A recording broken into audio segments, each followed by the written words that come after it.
Well, this is Tuesday. This is Trekland HQ, the new version. And we are live. No one still agrees on anything Star Trek. Today on Trekland Tuesdays Live with me, Dr. Trek, Larry Nemechek, coming at you from the heart of Trekland through Portal 47 and Trekland Treks for some sanity, clarity, and a bigger picture on all things Star Trek. Hey, happy Tuesday. Welcome. Glad you could join us. Yes, we're live. Absolutely. And we're here with the chat's going to start popping in any second now. Hey, if you are with us live for the first time, welcome. Glad you made it. I'd love to hear how you found out about us if you're joining us for the first time. It's okay to lurk, but it's a lot more fun to hear where you are. Sound off. Let us know where you're coming from, because this time of day, we are set up to be global, and we'll have folks from at least 2 continents, maybe 3 or 4 sometimes, maybe 5. I think we have had people from all continents except Antarctica, and I'm waiting for a McMurdo station to join in anytime. Little America. No, hey, welcome everybody. This is Dr. Trek, and we are going to jump into a theme this week as usual. Look, if you were a veteran, you know what to do. Jump in the chat and do all those things. Introduce yourself. If not, welcome. Glad you're here. If you're listening later on, that's wonderful. But maybe you can join us sometime live. And here's the secret: if you're on YouTube, you're going to see all the answers. Also on Twitter. If you're on YouTube, you can also do super chat. You can throw a little bit of silver my way. It helps out a lot here with the network. And I will prioritize your question as we scroll back through. But I will do that in a minute. I'm going to do my soapbox here for a second, and then we'll take a micro break, and then I'll come back, and I will get to all of the chat. Someone will drop the needle even just to let you know where it is later on. But hope everyone is doing well this live Tuesday. Bright and shiny here in my new digs. It's funny. We've had so much news this last week, and everybody has weighed in. News coming from thick and far. I mean, it's not just the fact that we've got a fresh Trek going, although some would dispute that, obviously. Apparently still. We've got actual Trek episodes going. We've had news headlines. They've been dropping almost once a day, in fact, it feels like. And it's almost like the waters had been stilled for a while, and now that's stirred everything up. And I don't know if it's exactly stirred up the mud, but it's clouded the water, as it does when you throw a rock in, or when you walk through a stream and you kick up the rocks and the dirt that had been down. Anyway, it's funny how some of these old sentiments or sediments, did you see what I did there, have been just laying dormant. And we somewhere between 4 months of dormant Trek and the first couple of weeks. But anyway, it's amazing to me. Now look, everybody has their own opinion. As long as you're an actual organic human being, or Vulcan or whatever, it's fine. If you're a bot or a troll, get out of here. If you're being paid to do this, or if you're some psychopath. But I'm talking about people's sincere, heartfelt opinions about things. Yeah. And we are so far, thank God, from the toxic tuber days when streaming and returned Trek, and even we didn't understand how the algorithms worked. We have learned so much in these last 7 years about not just Star Trek and the way the sausage is made these days. Or do we know that much about it on the corporate side? But we understand how the interwebs are going, right? And it's been an interesting journey these last few years. Now, everybody and their grandma has done a documentary about the dangers of algorithms and trending negative. And now we're into AI, and how you turn an AI loose on the open web for a day, and it's already getting suicidal and depressed. So we know those things. And yet, I didn't realize we would have such a drumbeat or such a stack of Trek headlines this past week. But at every turn, it stirred up some feelings from folks, even as things had felt like they were starting to settle down. Now, here's what I mean. First, the completely innocuous, and I even kid about it, off the radar, about what's happening with the new movies with Paramount. And so much stuff has been in chaos because of the remarriage, the remerger, the reconciliation. And now what does that look like? But now the couple is about to be bought out of their home, and they're going to have to figure out where they're going. are some of the kids going to have to live somewhere else when they get bought out of their home? Or are they really going to sell after all? I'm talking about Paramount Global and its dance with all these partners who it may or may not sell to. Skydance among them.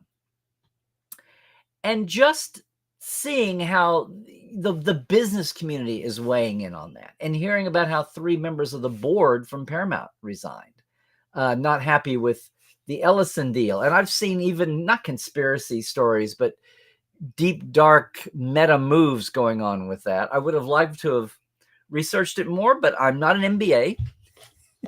It's Masters of Business Administration. I had to tell someone the other day what that meant.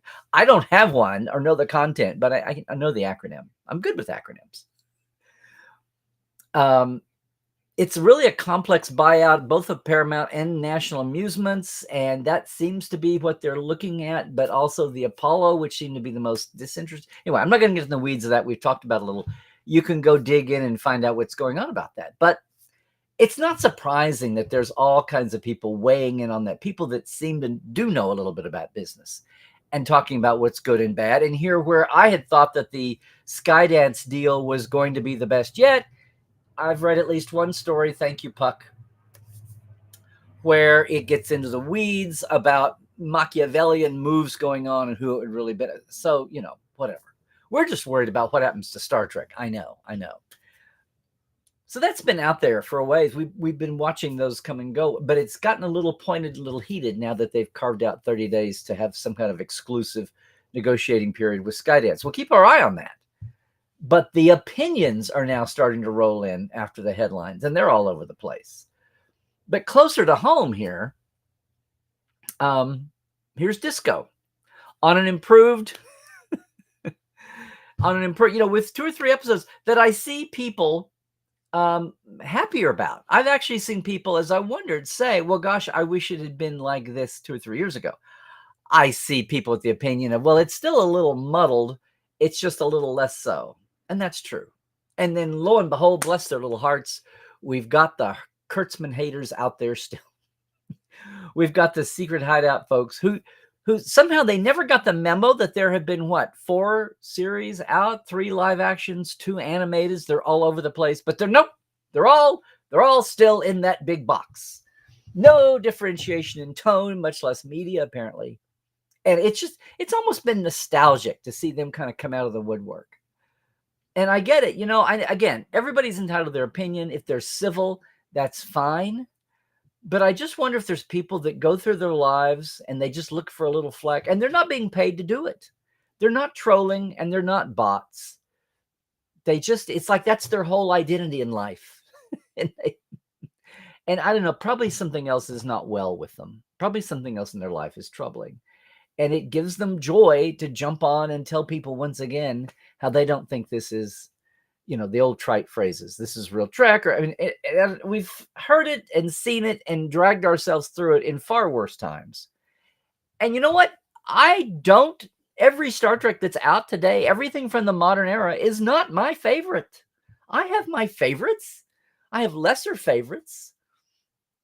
But I know that if this is going to be a franchise, you have your good days, you have your bad days. You have your good weeks, you have your bad weeks. You have your good years, you have your not so great years. And you have your great series and you have your not so great series. But once a series becomes a series and goes through episodes, it evolves and goes through phases just like any life does. So it's funny. I have been rooting for Discovery this year. Someone on my YouTube went back to the old, you're just a cheerleader. And I'm like, really? You're not picking up my sarcasm here? But that tells me about them, that apparently nuance is lost. And I'm not judging and gatekeeping. I'm just trying to make sense of things, right? So that's not real surprising that a lot of people didn't. What's amazing to me is I started off not happy with the first episode. I thought it was too actiony. I appreciated the second one as a rare second episode, Under the Twin Moons, a rare exercise in Discovery, taking a moment and not only having character scenes, but calling back its own canon, taking a moment to remember things from season 1 and 2, and almost like they're going to make everything smooth out in the end. and fit and feel consistent. And if not consistent, at least remembered. Everything doesn't have to be about the crisis of the moment when those still waters can run deep for a moment. And then the third episode, before I saw it, I started seeing the reviews coming in talking about how it was just a muddled mush and too many subplots.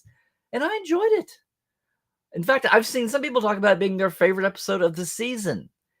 So even among the people who are enjoying Discovery, there's differences of opinion about the first 3 episodes. What a concept. I believe I first saw this phenomenon back when I was a kid in high school talking about the original series. So again, the long view is going to serve us well. And I have said for years that in the crisis of the moment, the controversy of the week, that's one thing. Or even the fall off your chair praise. I mean, I love the fact that Picard season 3 was such a different breath of fresh air. Just reading the fan press every week, the fan media every week, the reviewers and the fans, the comment threads. But just like with the darkest days of Discovery, I said, I wonder what our perspective is going to be in 5 years, in 10 years. And not that makes what we think in the moment. I'm not negating that, but I'm just saying, that we look at everything. We don't only look at everything differently as the years pass. Our perspective shifts, the old pendulum swing on the original series, on Next Generation, certainly on DS9 and Voyager and Enterprise. So yes. Anyway, it was slightly amusing. And then we get, wow, out of the blue on a Friday news dump, it feels like. People reacting to the Discovery episode, right? 503. Janelle. Jamil, Janazal, Haas and Fetpico. No. And then comes the news about Strange New Worlds being renewed for a 4th season and Lower Decks being ended with 5 seasons. I love how the old school days were like with the original series. You finished a season, and then everybody stood around to see if you got renewed or not. Or if you were on the bubble, you were done and then they called you back to work on. This is very cagey what they do now. Now, they renew you, say, for 4 years. And as you're working on the 4th, before people even see the 4th season, they say, okay, well, this is going to be the last. Or the 5th season. Working on the 5th season of Lower Decks. And before you even see the 5th season, before it's even widely promoted by the promotion machine, that's the key. Now you know it's the last, and just like as was done with Discovery, hey, it's your final season. Take a victory lap, kids. Grab the flag, run around the stadium. We'll all cheer for you as you head out the door, as you sink slowly in the sunset. Very cagey. You don't wait for people to be really hyper emotional and on the bubble waiting, asking the questions. You do it before we even get to that stage. And now everyone knows, except the people trying to wrap it up, maybe.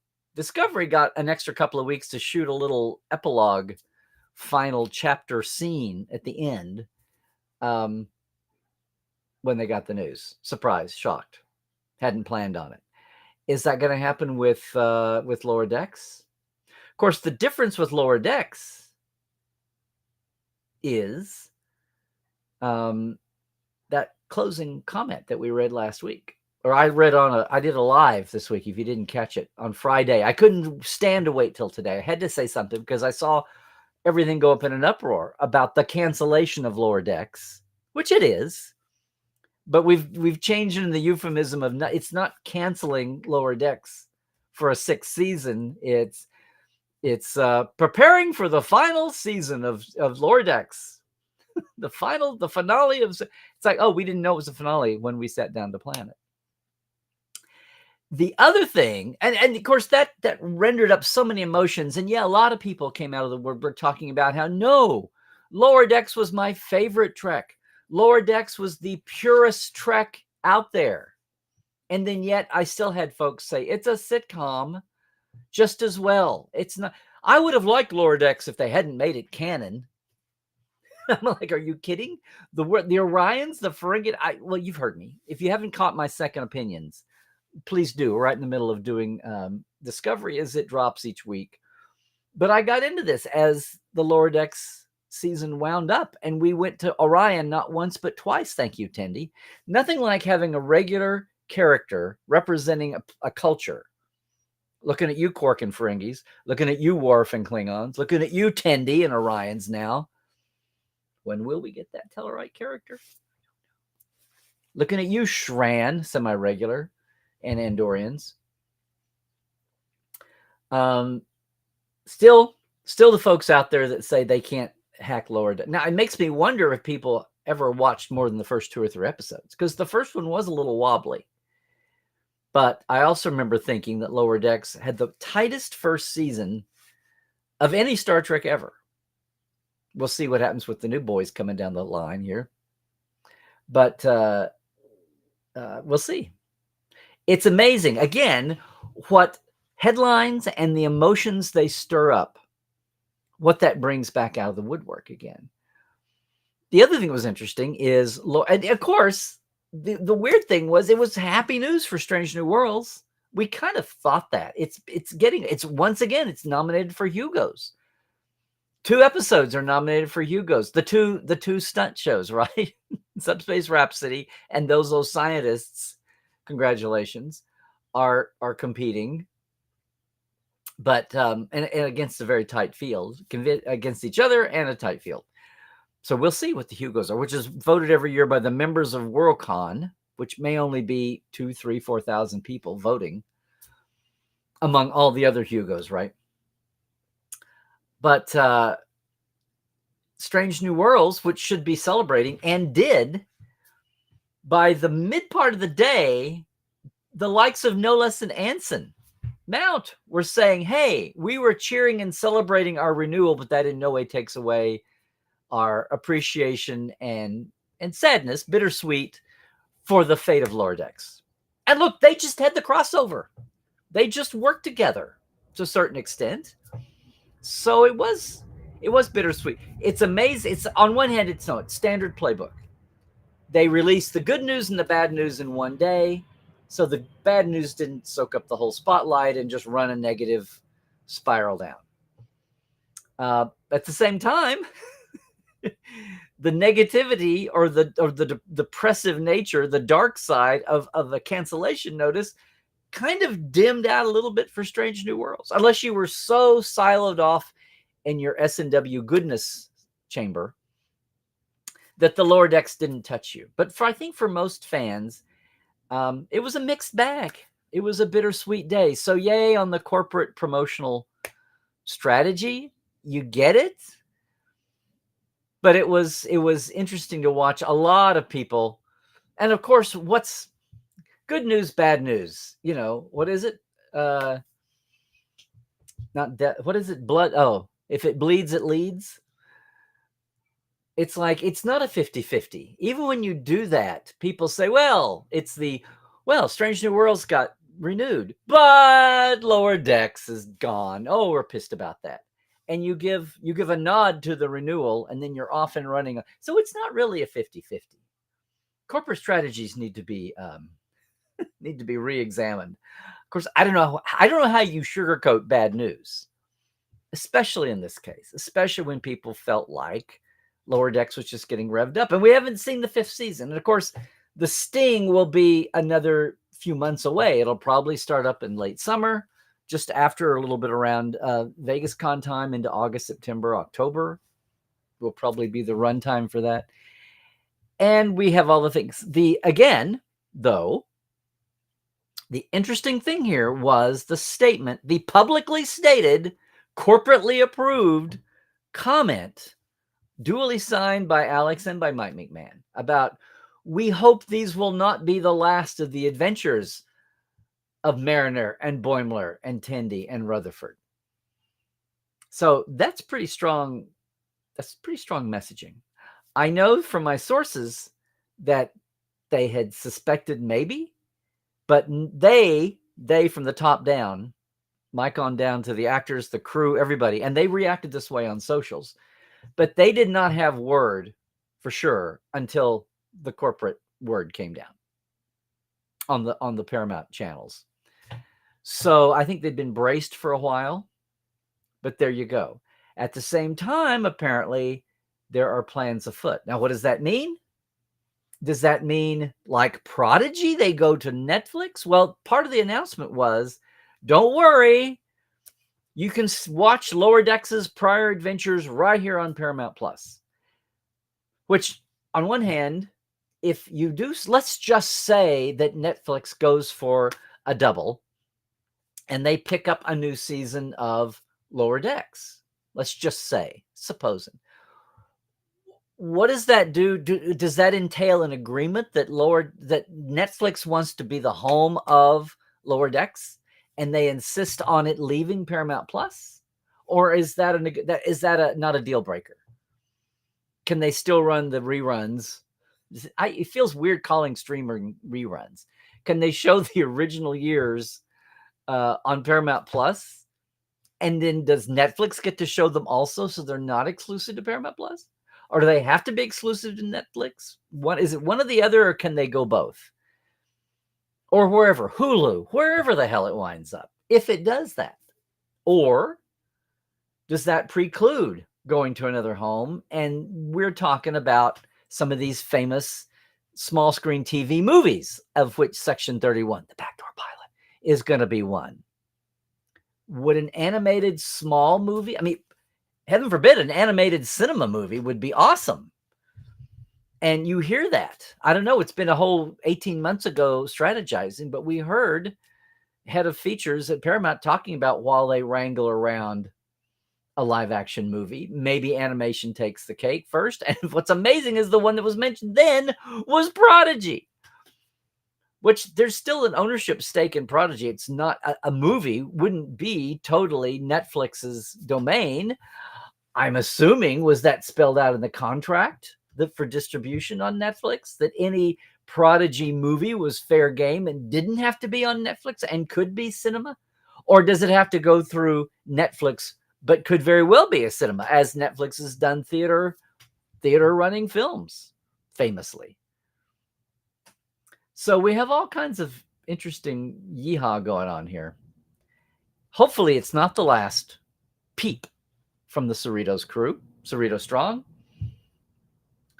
And then, speaking of widescreen movies, we had the announcement actually earlier in the week about had been announced, but we get the little bump headline, the little hiccup headline, that the origin movie that's not strictly not a Kelvin movie, it's an origin movie, which the Paramount Pictures theater side promotion folks insist on saying takes place decades before Star Trek 09, because that's the only reference point they have, because they were told not to reference anything else in the franchise. That's the only thing they know to say. I mean, it's been 12 years, 13, 14 years, 15 years since that premiered.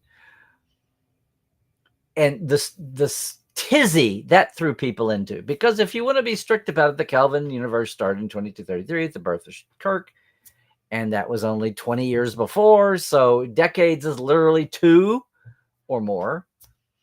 So if it happened before 2233, it would just be a prime movie, and they didn't want to say that.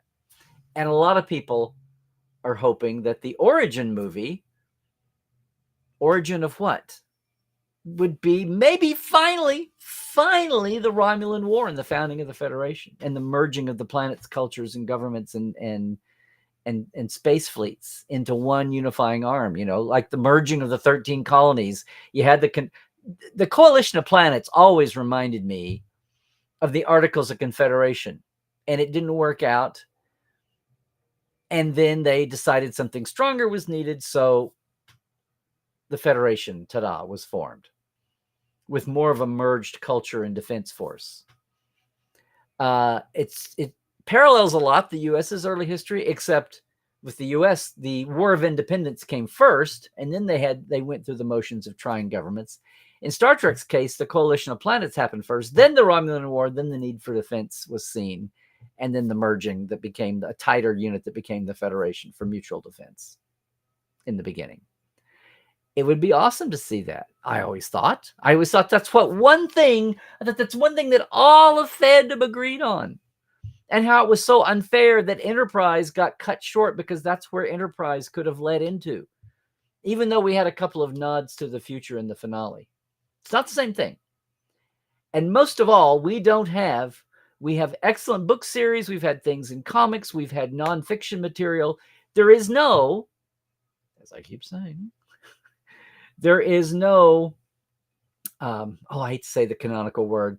There's no definitive history for that period.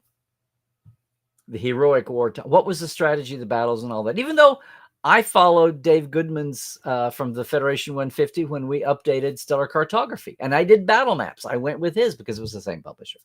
People said, "Why didn't you use the pocketbooks version?" I'm like, I did what I thought I should do and go in-house and more modern. But that's exactly what I'm talking about. We need a definitive version past the 3 or 4 crumbs that we know. And lo and behold, back with this week's theme, I saw somebody jump in with the old, what the hell do we need with an origin movie? Not only was it, why go backwards? I'm so tired of that. It's all in the future. But also, what's the point? We had Enterprise. We've already had an origin story. Excuse me? So if you are really a fan of, say, Abraham Lincoln, and there was a movie about young Abraham Lincoln as a teenager, you wouldn't want to go back and see his parents getting together and having, there is so much origin we don't know yet. But some of them, I almost said something. Some of these fans, and I can tell they're organic. I actually had someone go on for a long paragraph about what's with this origin movie. We've had the origin. My God, move forward. I don't want to see another I don't want to see another Kelvin movie. We had Enterprise. What's the point? I'm sorry. Are we watching the same franchise? And basically, you get back into that mood about stop going backwards. Let's get on with I go, well, at what point are you going to go forward? You're going to go forward from the 23rd century? You're going to go forward from the 24th century? Are you going to go forward from the 32nd century? And oh my gosh, if someone is of the mind to say, we've had enough origin, we had Enterprise, let's go forward, something tells me they are not the kind of fan to say, oh yes, the 32nd century, let's go forward from there. Something tells me that anyone who is poo-pooing on a Romulan war movie as being going backward, they want to go forward. Their idea of going forward is not going forward. From Professor Tilly and the Starfleet Academy kids, and that's me guessing. Their thing going forward is not from the Navarre drama. Which I laugh. So, their idea is go back to what I want to do. And Prodigy and Lower Decks are doing that beautifully. Especially right now, Lower Decks is getting to kind of wallow around in that era. And they might even be the kind of person that says, oh, Lower Decks, they had to go and make it canon. It's just too sitcom-y for me. Again, those people, I question if they've watched anything past the first 3 episodes of Lower Decks. But there you go. No. The guy basically on YouTube commenting about this, going on and on about how silly it was to try to fill in gaps. And when you talk about that, don't you dare take away my childhood. It's like, what made me a Trek fan in the first place? Oh my God, all that missing stuff. Well, don't stop here. There's more than one damn ship in this universe. Can we get off this ship and go see other stuff? That's why I love Journey to Babel. Journey to Babel, the one time in the original series, you got to go see something else. You got a hint of what else was out there. until the movies. That's why the movies were such a revelation, even motion picture. So, yes, I guess it's reassuring. I guess it's reassuring to know that Star Trek fandom hasn't gone dormant, heaven forbid. I guess it's interesting to see that even with the vast evolution that this fandom has had in its attitude, its awareness, and sometimes there's an old phrase: it's hard to know. It's hard to know what you don't know. And I can stand here all day long and say, what would you like to see me do on my show? What would you like me to offer in Portal 47?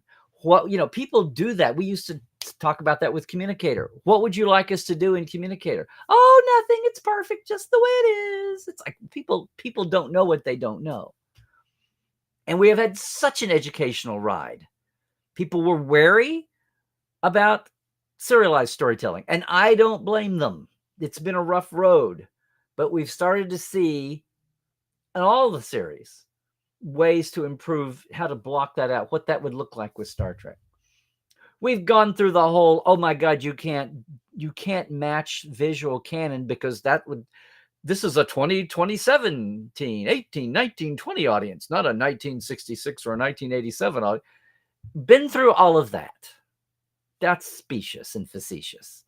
We can't watch not a Star Trek cartoon. Oh no, not that. Not a comedy. Not a musical.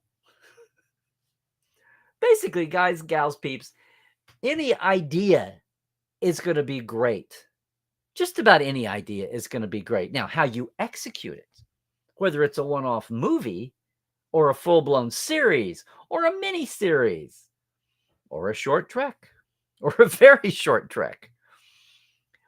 If I used to love the old phrase, if you build it, they will come. I always want to say, if you build it well, they will come. Otherwise, if you build it, they will come once, maybe. And then you may never see them again.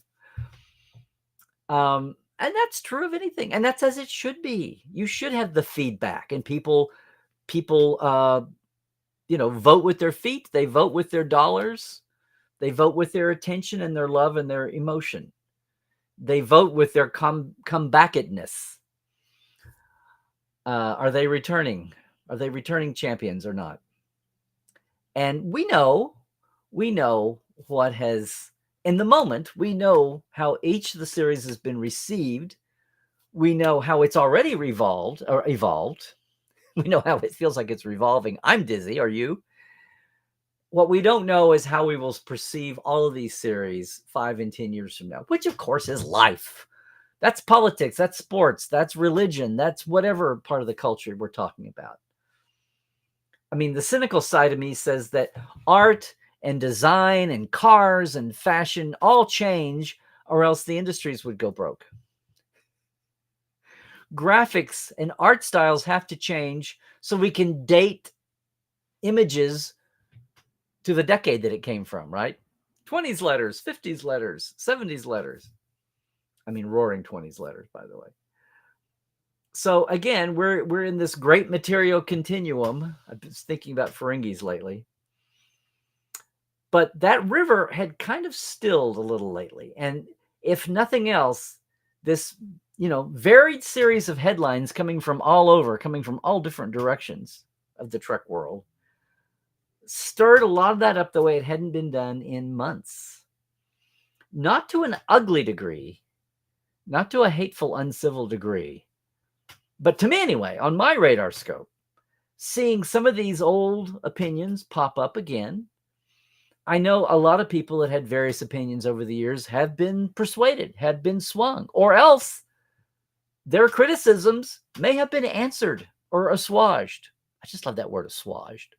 Oh, it's just like petting a ruffled fur cat, or a dog that's got its hair, soothing something. It's a lot of things have been answered, talked to, discussed. There are some folks that just refuse to see it because they made their first impression, and they will die with that first impression. But a lot of fans, maybe take a decade or two, people that took a decade or 2 or 3 to come back around to DS9 or even Voyager, and even Enterprise, as Doug said during that short-lived season 5 Enterprise campaign, there are fans today that don't even know they're supposed to hate the show. Oh, yeah. Perspective is amazing. Anyway, how about you? What's everybody thought? I can't wait to get into the chat here and see if I have stirred anything up, like walking through a little dirty creek bed. Have we swirled anything? Have you seen has your attitude changed over the years? Do you go back and look at the beginning of Discovery or the beginning of Lower Decks or what have you? Were you in love with something to begin with and chilled on it a little bit later? I mean, Picard, I laugh about Discovery being a different series every year. Picard was almost that way, even though it ended up so rosy for most people. And yet some people still, maybe it was newer fans that didn't grow up with TNG, but some fans still, almost like they weren't commenting about the normal quality of the writing and acting and visuals. They reacted to the fandom's mass reaction. I kind of understand that. Sometimes I felt contrary about something that was just overwhelmingly loved out of the gate. And I wanted to go, whoa, whoa, whoa. I was that way about Raiders of the Lost Ark. I waited 6 months to go see Raiders back in the day because I was sick of how the whole world loved it so much. I'm not normally that contrary, but something about it just stuck in my... And of course, it's an awesome movie. But I was reacting to the reaction, not to the thing. And sometimes I wonder if that happens, even with Picard season 3. But, whatever it is, we are all one big happy fandom. And thankfully, we're not all poured out of the same mold. And as long as things don't, lead to harassment, physical abuse, physical or online stalking, those are obviously out of the main, but we can do so much and be way short of that. Those are extremes. People can vouch the old fight. You used to go to club meetings. You used to sit around in con room parties at 2 a.m. People used to have, when it was face to face, everything was okay. And if something really got out of line, you could get up and leave. You could throw your drink in their face. You could do something. But how often did things get that out of control when it was live to live and we could still see each other eye to eye? The promise of all this internet discussion, and this is hardly a new topic, but, it's just opened the door for that kind of thing to happen. And for some people who are not socially adept, that still transfers into their online presence. And the same things that they would never do live to live. I don't say it as a hate thing. I'm saying just as where their comfort zone is. Maybe they're somewhere on that old, it's such a trite thing to say, but they're on the spectrum and things they'd never get into face to face, they find themselves involved in an online discussion or forum or whatever, one-on-one back and forth threading, and things get out of control in a weird way. And maybe they feel bad about it later, or maybe they don't. Just saying, it's all in the realm of possibilities. And it's been interesting. I didn't think about it in the moment, but it's just like these headlines just kept stacking up during the week on top of the new episode of Discovery. And I was just taking note of what I saw in the threads. What about you? I can't, let's chill there and let's just absorb all that, because again, I had such a collection. It almost got quaint. It was like, oh, there's one of them. Oh, look, I haven't heard from one of those in a long time. Oh, that guy, her thing, I haven't heard that in so long. Gosh, they're still out there. I mean, is that not being harassed privilege, that you can look at things as like little sociological objects and not in your face? I don't know. But there we go. So I'm going to take my micro break here because I need to remind everybody that it is beautiful weather going on now, and we're getting into the spring and summer years. And if you're thinking about travel and it's coming west, don't forget, Trekland Treks is out here for you. We will do your customized away mission Do it in advance. I've had people lately get me on a week's notice, and I've made them work until we got rained out for one. But it's always better if we have a little breathing room when you plan your trip to West Coast, business or pleasure. TreklandTreks.com. You can check it out, or like everything else, it's at my site, LarryNemecek.com. But that means I also got to thank all of our Patreons. Yes, thank you. Thank you so much. Diana Hopkins, Robin Wilson, Lawrence Todd, Joshua Patton, Justin Porteous, Glinda Bruton, Chris Jiggins, Pranakasha Productions, Comedy Forecast, and Andrew Dzimski, and our live wires. Robert McLean, Byron Bailey, J.R. Poole, Javier Gunjanssen, Alan Hoenzi, Dave Gregory, Tobias Rex, Donna S. Runyon, Greg Wickstrom, and Casey Shafsky. Yes, indeed. I want to thank all of them for being supportive. Again, I keep everything small on a small scale here.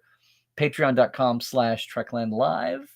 It supports all of our growing network, and we have been growing the last couple of years. I've got one or two, at least another couple of guests lined up here for the next couple of months. We'll see how the details are going to be coming.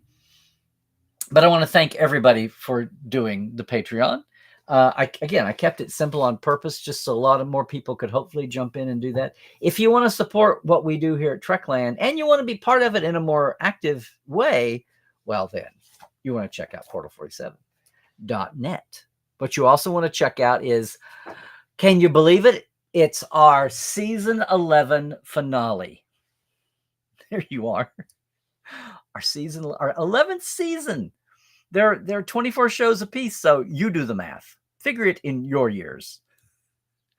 And fitting of a season finale, we have the great Walter Koenig as our finale guest, and we're looking at his pitch to the animated series, kind of a way to tap off the 50th anniversary year, which started last fall. We thought we'd come full circle with honoring the 50th anniversary of the original animated series on NBC Saturday morning and talk about Walter's pitch for what became the the Vulcan. Invincible? Someone's going to say it. I've gone blank.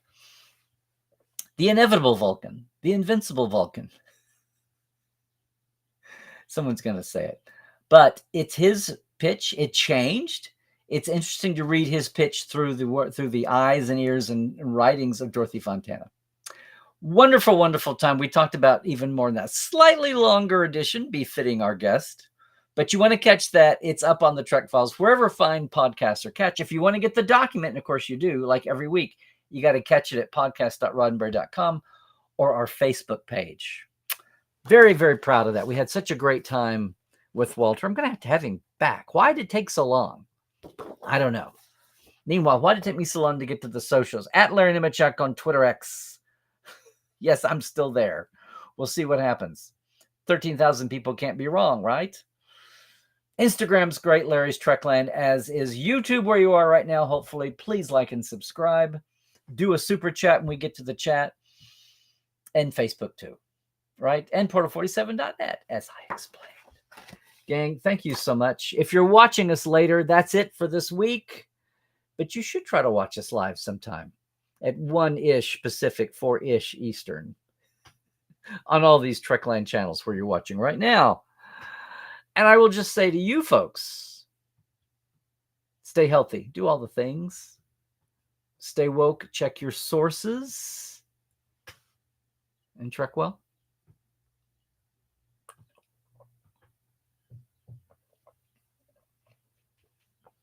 Oh, I needed that.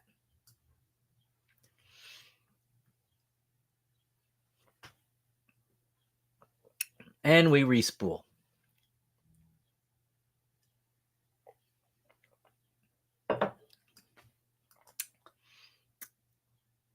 Thank you, aggressively.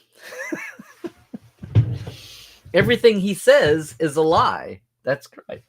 Everything he says is true. Thought that would grab you. Hi, aggressively. And hi, Chris from Canada. Awesome. Is this, hey, first off, and you're popping right in here. Is this your first Tuesday live? I'm trying to think. I don't know. Chris, same question for you. I'm glad you're all here. Carl, I think I've known you for a minute or two. Good to see you too. Everybody here. Justin, Duralta. It's been a while, Duralta. Good to see you. John X, you flatter me, sir. Welcome to Sanity. Which DS9's regular's daughter played the Visitor in The Visitor? It just felt like he was a regular. I know. Did somebody get it? And thank you for popping those trivias in, Sean. They keep the chat flowing. When I'm putting everybody to sleep, you're keeping everybody going. Thank you. Really, Facebook doesn't seem to be doing notifications anymore. Well, I load a notification in Restream that's apart from anything Facebook is doing. So I don't know what's going on. Brady, hi. I know you've been with us before. Let me align things here. Yeah, Justin got one. So Christoph, it's just the Western Austrian government bearing down on you, apparently. Hi, Christian. Yes, Facebook runs a lottery to see who gets the alerts for Trekland Tuesdays Live because they have nothing else to do. It's amazing. It's amazing. Talk about personal service, huh? I know. Glad everybody is. Let's see. I am.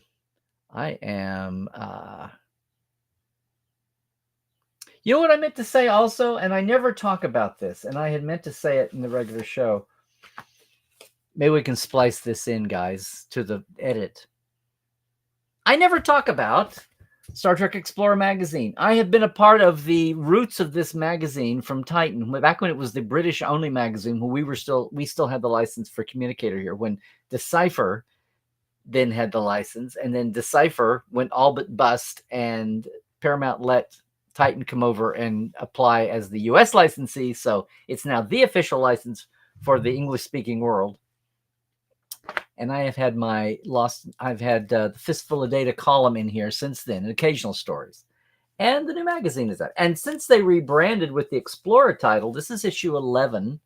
It's bi-monthly, basically. They've added short fiction, and short fiction which runs through the same grinder that all the pocket novels do. So someone at the studio reads the stories. They have to be edited and vetted and all that, and you'll recognize the authors of a lot of them. So on top of all the nonfiction articles and interviews and columns, there's short fiction in it. So for all of you people who somehow like fiction in your Star Trek narrative literature fiction, that's a big part of the magazine these days. If you have not sampled in the last year or two with the big reboot. Yes, so there's, it's all the stuff. And I think they do alternate covers too. But this is the latest. I mean, you can see there's yes, and there's Picard here. There's the Hagemans here for Prodigy. There's Picard, new fiction, interview of Sonequa, teasing the season, time travel, and of course the Treknology. Treknology is a word, by the way, that Terry Hiller created in the 80s. I just want to say that was the name of the column in the Communicator all through the 90s and the aughts. So I wish things like that didn't just get overlooked and ignored. Anyway, pick it up on your newsstand, subscribe. There's also a digital PDF version. It's not your dad's old Star Trek magazine. There's something in it for everybody. Something in it for everybody. All right. Yes, and as I said in my Friday, I was boosting a petition. There's 2 petitions at least at change.org. One of them already had a hierarchy. The last thing I wanted to do was split the numbers, but that's apparently what's happened. So a lot of people now are just going and signing both of them just to make sure. But one of them was started off, probably has 2,000 more to it. than the other. Though I didn't know that. I thought the one I saw 2 hours in must have been the only one out there. It was already the second one. Or the other one had a better PR agent. Something. Yeah, see, Doralta, I've always tried to be very understanding with Discovery. And I know it means the world to a lot of people. And a lot of that is because of the representation. And that's awesome. But I know that as a cohesive entity, it had such a, I keep talking about how it had a troubled birth. And it feels like ever since day one, Discovery has just been trying to fix its original birthing pains. And every year it gets better, but sometimes you just want to start with a fresh, blueprint. And you have what you have. They've cycled through many writers. Think of the characters and actors that have cycled through. Even when you knew it was going to happen, like they were alternate universe or they were going to die in the original battles or whatever, what have you. It's been, or they're going to spin off into their own show.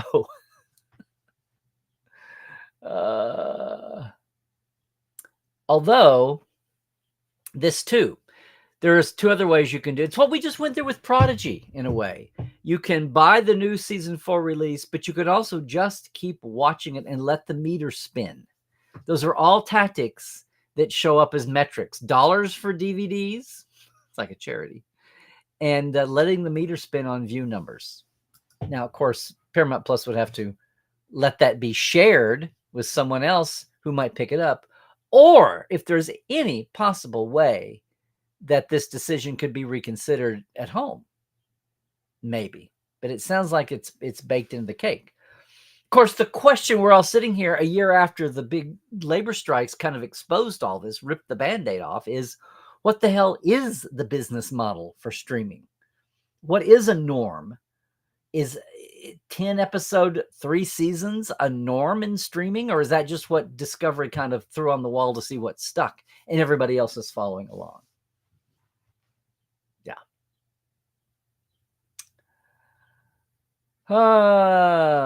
This is the truth, though. The problem with petitions is a risk that if they don't explode, if they don't just boil over with numbers, then they look like they're underperforming, which proves the point of the entity that canceled the show. They have a risk. Now, you'd think that if Prodigy boiled over and proved its point, that the same thing, that Lower Decks would pass that easily. So we'll see. We will see.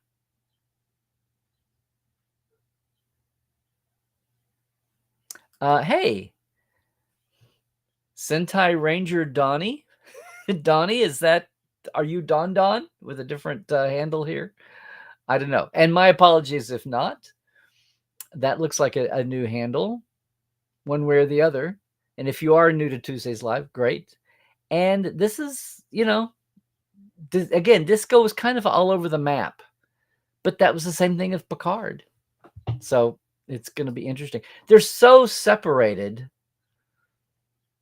We have this huge, well, we don't have just 3-month hiatus now. When we have this whole thing of the year to write, the year to film it, then the year until it releases, it's so dragged out. And people are creating new seasons in a vacuum without seeing the reaction to the one they just did. It's just such a weird way to... It was one thing when you had 26 episodes a year, or even 22. But if you're only doing 10, why do you have to wait a year between the making? Okay, wait a year between the dropping. I hate that verb. Wait a year between the running of the episodes, but don't wait a year between the actual writing and then the actual production. That's just, how do you have any sense of forward momentum? How do you have any sense of, I don't know, anything? John, it's all real Trek, even Lower Decks, especially Lower Decks. I agree. Very funny, but it's the truth. Kairos says, from a how much money do we have point of view, I understand why they end series left and right. But from a how can we get subscribers point of view, I don't understand it as much. Well, that's because how much money do we have and we get. Well, that's the thing. They're still keeping more and more of the streaming channels are now starting to go back to ad models. Remember?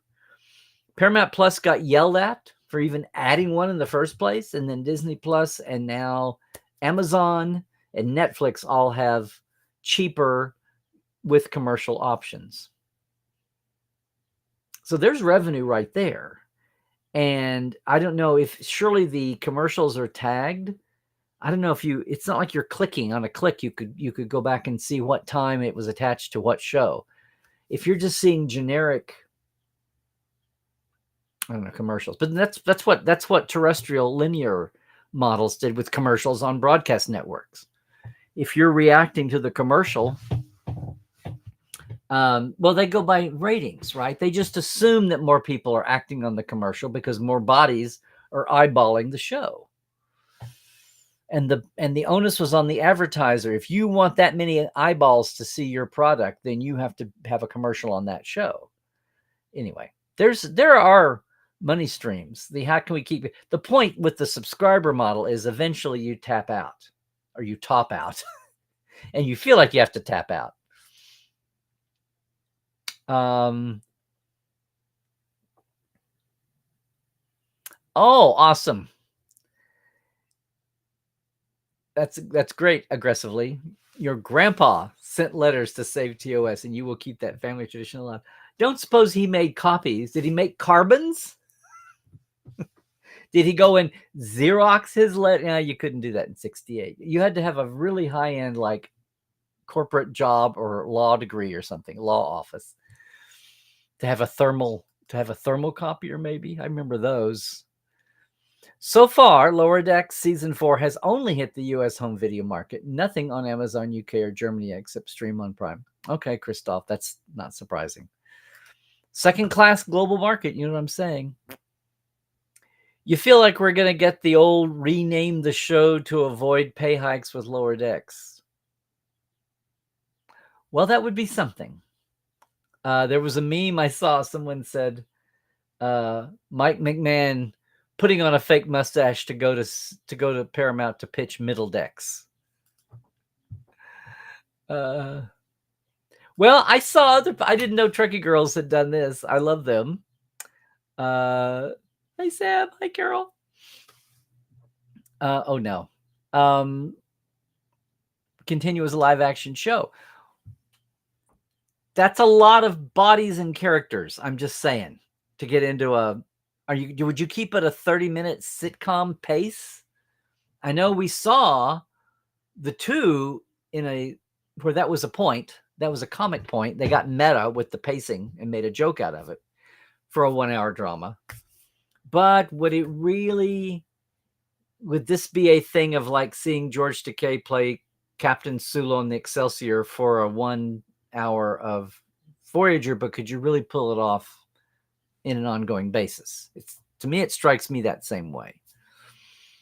A pickup by another streamer might be the best hope. Yeah. And that might be a minor issue about who gets to have the reruns or how many. The other thing, you will buy DVD with German dubbing available, so there's a chance someone around me can watch it, but not if there's no such German region D&D. No Blu-ray for you. Okay. Now that we've got that out there, yay. Hey, Timothy John Haywood. I know you've been with us before, but I think it's been a while.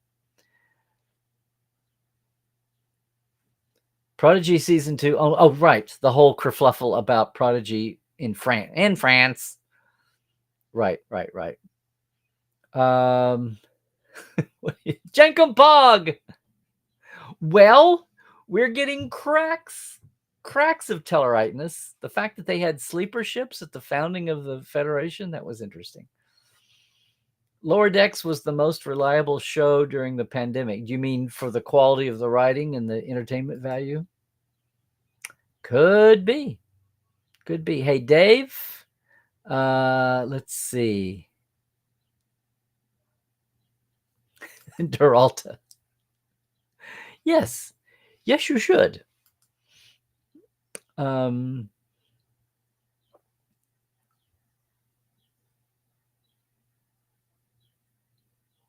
They should use the cadets from Lower Decks for the Next Generation for live action Lower Decks. Maybe, but then they might have to pay Ron Wilkerson finally, or not. That whole thing about reusing, the writers are just screwed. When you've got a franchise that can pick and choose characters over 40 or 50 or 60 years, the old current WGA guidelines need to be revised. But they just hashed out a new contract. That's not going to change anytime soon. Hi, Tim. Which Tim might this be? Tim. Hard to keep up with the turbulent Trek fandom. It's been all over the place and severely toxic at times. I haven't seen severe toxicity, so I'm sorry if you did. I'm glad I avoided it. I just saw people kind of civilly saying these things, but it didn't get insane in the membrane. Well, that has to happen. You've left a lot of the groups and stayed with like, well, you did a filter, you did a cleanse, and stayed, and that's self-preservation. That's what it's also how people get the message. If Strange New Worlds would not only get another season, but also get the investment, because it's for sure the flagship show now. Yes, and seems, at least on a popular to the mundanes and the bean counters who aren't really paying attention. If you're not paying a lot of attention, it would seem like Strange New Worlds is getting the most attention out of everything right now. Apparently, Guinan may be in the next Star Trek film too. I must have missed that, but that's okay. I was doing baseboards. We had what was it? It was 2 to 5. We had basically a 16-hour outage here, Friday into Sunday morning, a Saturday into Sunday morning. 2 trucks hit a power pole and had a big fire and wrecked, and it wiped out the control box for the transformer for the electric, and also our Wi-Fi from Spectrum. Took that long. Anyway, I had no idea about this Guinan mention. Anyway, the whole reaction to not, we've had enough origin stories. We need to go forward. It was not only, it was like the same old sentiment, but even more so. It was like Enterprise was all we'd ever need. They go, you've got Enterprise. What more do you want? It's like, I had to put up with this for 4 years. I was like, really? Really? My answer was very diplomatic, of course. I said, oh, okay. Well, if we don't need another origin story, please point me to where all the details of the Romulan War, the founding of the Federation, the merging of the space fleets, the first few years of figuring out, rules and regs and procedures. Please point me to where that's on screen somewhere, because I'd love to see it. I must have missed it. Even World War III leading into First Contact and the century between First Contact and the Romulan War. We've had enough origin stories. Origins. Origin of what? Warrant Officer Pog and Dr. Noom probably won't get to show us the bogs of their home planet unless it already happened in season 2. Well, we can hope. I would bring that up with Aaron Walke, and he didn't say anything, which is probably what he should be doing.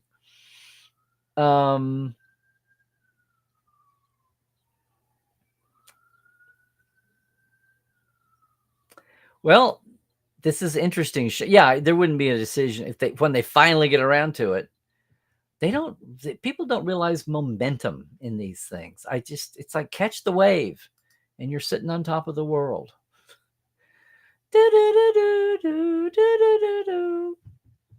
Oh, Justin, it's all Jerry's fault, huh?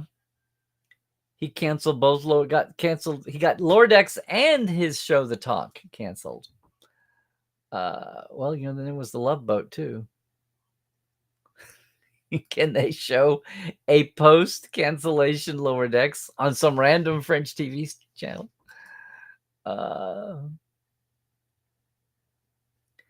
Say hypothetically, Michael, Lower Decks was the main thing keeping you paying for Paramount Plus. This tips your decision toward streaming services with more to offer you. I know. Well, see, the world is convinced that Strange New Worlds has conquered everything and everything Trek audience. So that's kind of the main thinking. And it has in a lot of ways. Maybe they will do upper desks. Sure, upper desks. Hey, William, I think they've been doing upper desks since 1966. Maybe Paramount could come up with its own Star Trek channel, of which Lower Decks could be a flagship show. Not going to happen. Now they're running around trying to figure out what the hell the business model is supposed to look like now. And Paramount in itself is waiting to see what the new owner is going to do and want to do. So it's interesting. Well, that's it. It could be a Cochrane story. It could be after First Contact. You know. Hey, Sentai, Ranger Donnie. Yeah, you just don't care about anything. That's very easygoing of you. Let's see. Or maybe Patrick plays a 22nd century Picard ancestor. Please not.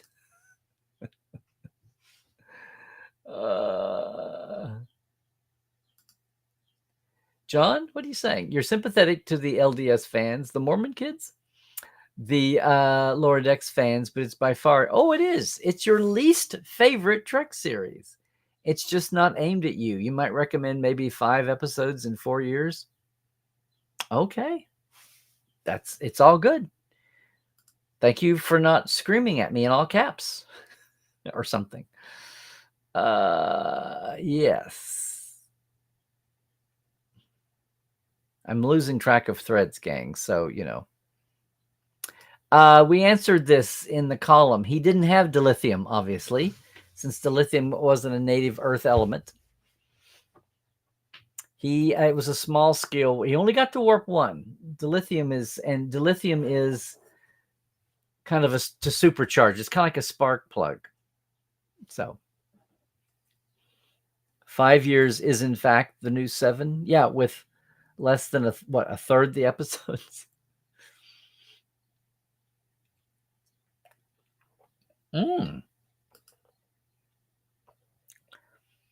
Not a fan of Lorex per se, but you love the game, the mobile game. Riveting. Rosie would love that. Star Trek Shran. Yeah. Quick, Jeff would be up for it. There we go, Glenn. Andorians are bust. Yeah. There you go.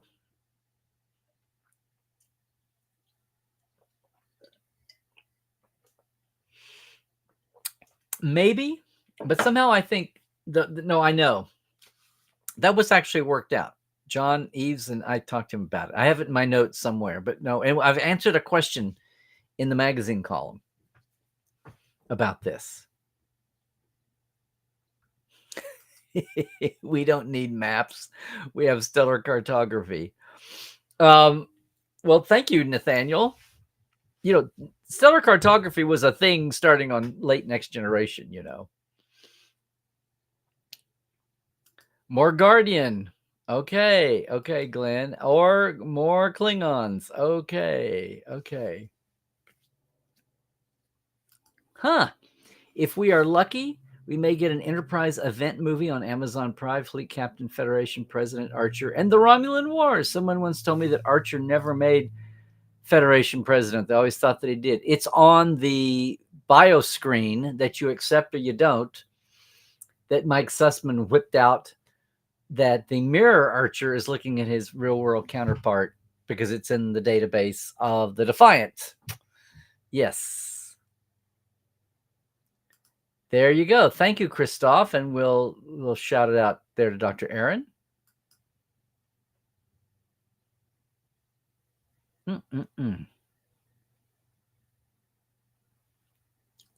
Oh, that it was collecting dust on a museum from a time loop, and then Cochrane appears and does it. Sure.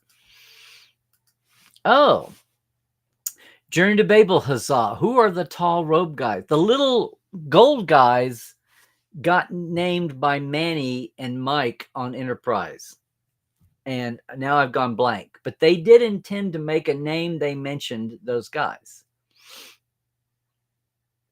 If you've got to see, like, give him some lines and tell us more. The tall robe guys, I don't think ever got that distinction. They weren't quite as memorable and got the camera time as the short gold guys. The not Mithranites, the Mithranites, something like that. Maybe somebody will pop in here. You had a dream? A sequel to TNG Shakedown starring Tom Cruise as Captain Thomas Halloway. Well,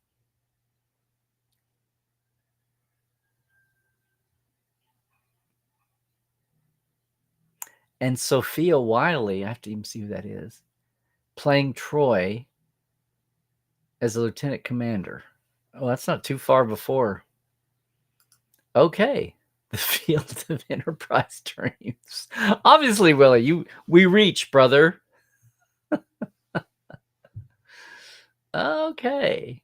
Very specific casting. Okay. Oh, that's Sophia Wiley. Okay. Somebody's got a kid crush here, I think so. Love to see the animated series recreated looking like TOS with the help of AI.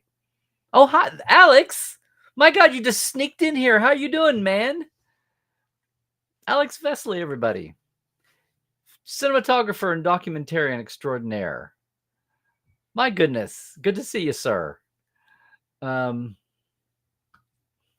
Christoph, what are you on? What are you smoking, Christoph? Triple Homeworld Story and Barbie movie style. Okay. Ah, very good, Cairo. The great material continuum provides for everyone, but you must contribute to that river if you want it to give to you as well. Absolutely. Thank you, Timothy. This is interesting. I had not seen this. I have to see that. That must have just broke today. Such a stirrer? Stirrer as in me, or just stir with an extra I in it?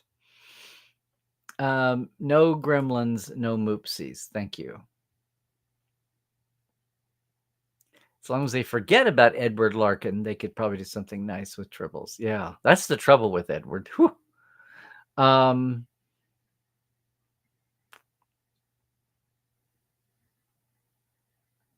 Yes, that's exactly what it is. The word gremlin didn't exist before the 20th century. Well, you know, sideways is better than no ways, Sherry, so it's good to see you.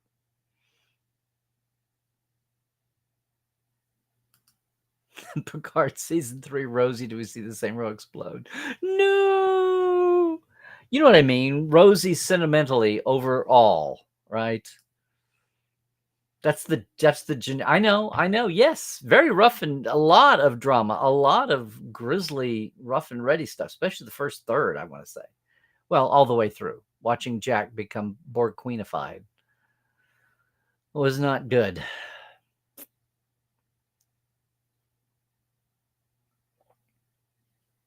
Well, this was the intention that Terry had, that she beamed out the last second, or was beamed out at the last second.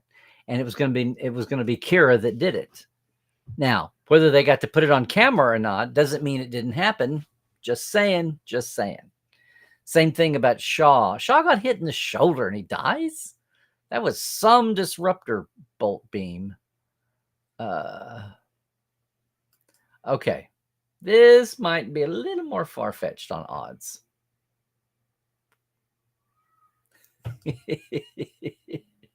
Oh, You had to access your memory file for just another second or two, huh? Okay. Oh, you beat me to it, or I beat you to it. Yep. Shaw is an android in a golem body. Yes, indeed.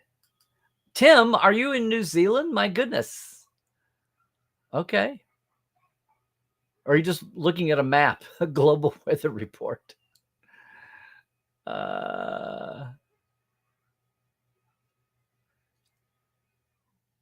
Oh, Sherry. Hey, Plushy McCoy, Sherry. Sherry insists on being on a first name basis with you, Plushy. So there we go. It's right there.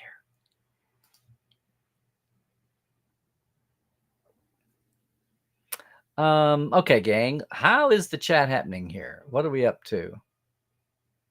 Okay. Hour 15.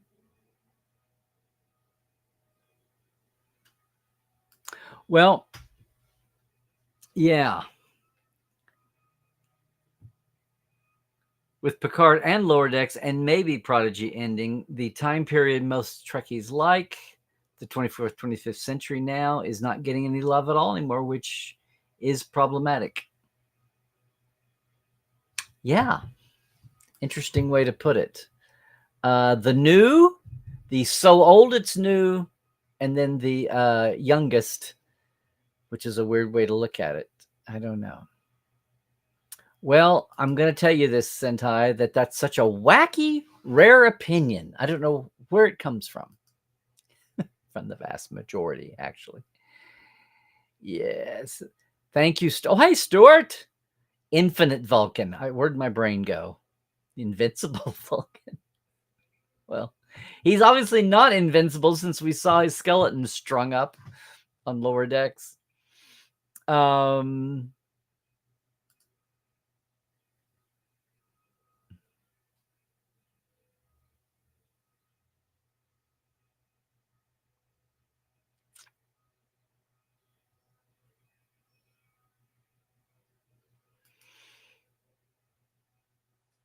Could be, Timothy.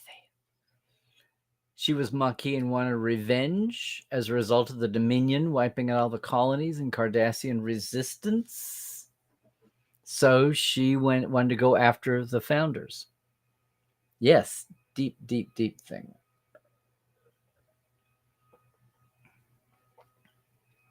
Oh, here. That I knew, Caniclius. Dr. Caniclius and Caniclius 5. It's the ish that gets you. No, Magics of Megas 2 is a completely different story. Yes. And this just in, the viewing breakdown, 2 on Twitch, 11 on Facebook, 21 on YouTube. Interesting. Well, thank you for that, Christoph. Playing all your screens there. Okay.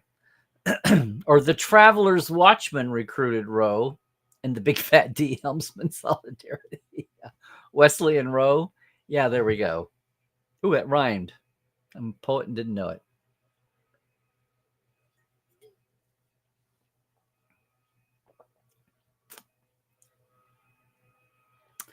You want to be stranded on Mud's planet or the Shorely planet?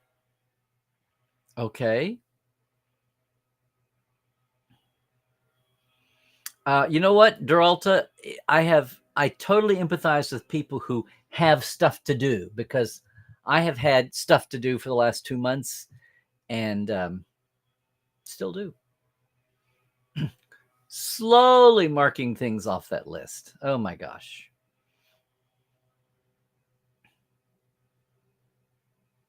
Well, you know what, Melanie? You're seeing more over here on YouTube anyway. DJ Larry. DJ Larry. Oh my goodness, Sherry. You can subscribe. You can get digital copies in a big PDF that has glorified links in it. Do you have a newsstand or a magazine section of if you have a comic store near you and they have a regular magazine section, there ought to be there ought to be this too. But it's in a lot of just grocery stores. I forget what part of the globe you're in, Sherry, but yeah. Oh, let's hope so, Duralta. You always thought, really, before last year, you always thought this? Since last year, you thought that the virus infecting the Borg in Picard Season 3 was actually inflicted by Section 31, not the same virus which Janeway used to collapse the transport corridors and disrupt the Queen's communication with the network during the event of Endgame.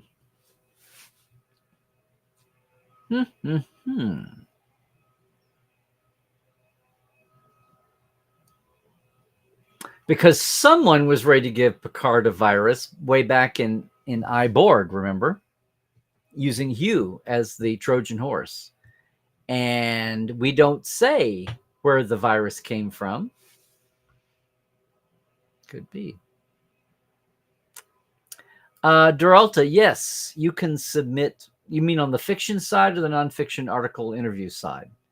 But both of them, in fact, that's kind of a good way to gain entry. There's a whole thing rounded out there. Yes. And there's your website for the digital copies and maybe finding out more about paper copies.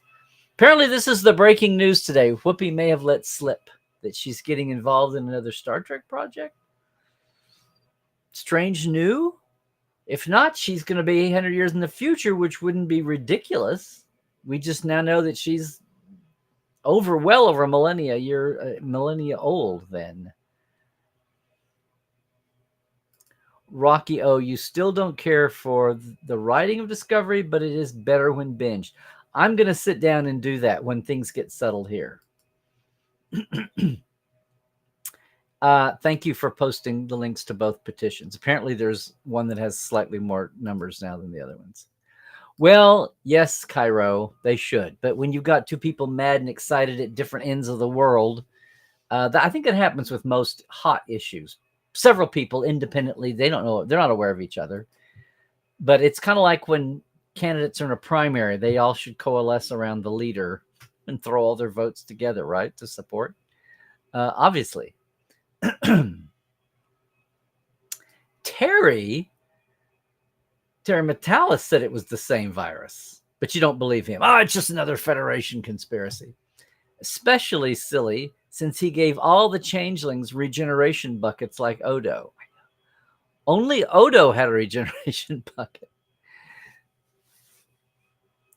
Terry named these buckets Bounge Leaky Buckets. What?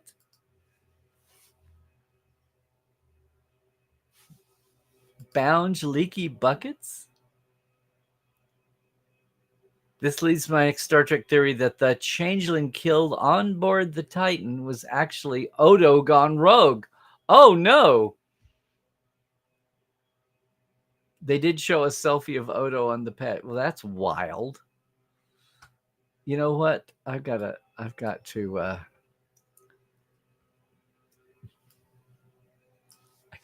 that. Okay.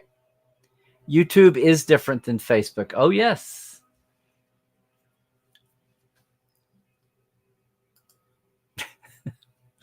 Okay.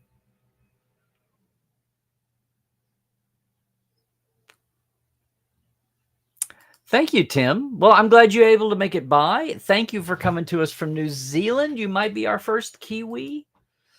I'm not sure. Reddit has a list of all of them. Are there more than 2? I haven't got to see.